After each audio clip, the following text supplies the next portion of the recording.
ايوه ايوه ايوه ايوه ايوه يا حبيبي ايوه ايوه ايوه ايوه دمر الدنيا هون دمر الدنيا ايوه ايوه.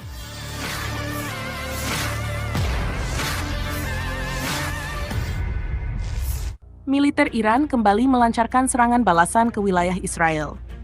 Kali ini, targetnya adalah kota Haifa, kota pelabuhan yang diduduki oleh Zionis di bagian utara Israel.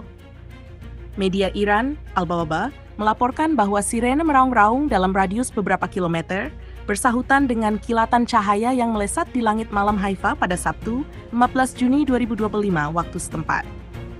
Serangan di kota Haifa juga dikonfirmasi oleh sejumlah media Israel. Suara ledakan terdengar di wilayah utara kota tersebut.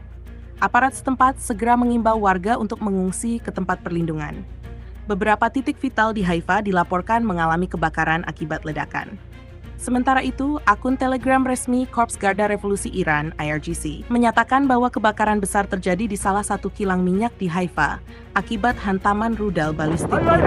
ايوه ايوه ايوه يا حبيبي ايوه ايوه ايوه ايوه دمر الدنيا هون دمر الدنيا ايوه ايوه دمر الدنيا.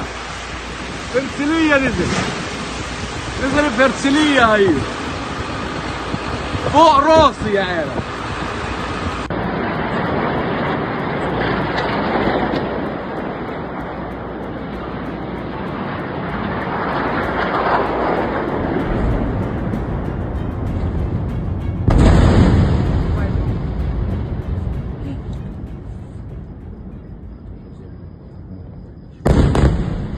Download Tribun X sekarang, menghadirkan lokal menjadi Indonesia.